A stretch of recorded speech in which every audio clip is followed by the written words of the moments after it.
Okay, so Jeeps with sunroof drain problems. This is the second video of probably 3. So we've done one that shows you what happens. We'll put the link in the bottom. If you don't deal with this, basically you fill up a computer with water.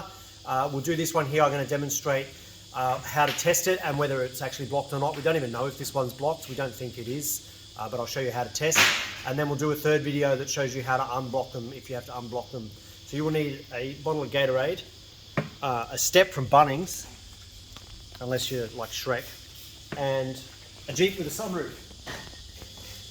So assuming everything's working as it should, the water should drip out just behind your inner wheel arch here, about where my hand is. If they're blocked, you have to pull the inner wheel arch out.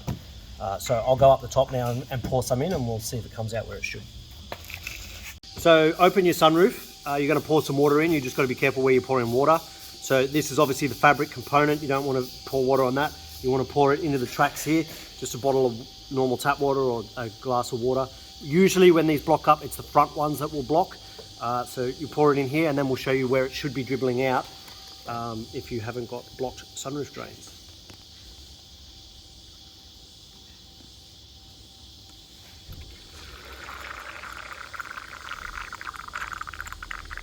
It's sounding very positive.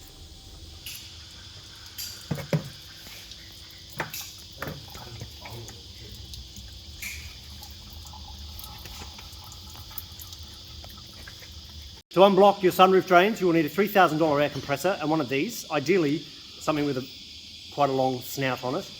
Oh, our compressor's not on. Anyway, you stick this in here right in the corner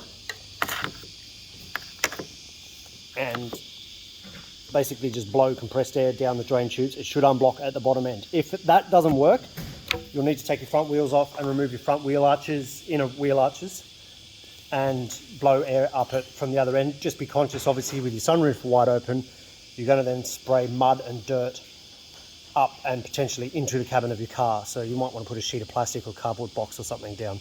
But that's how you do it. It's pretty straightforward.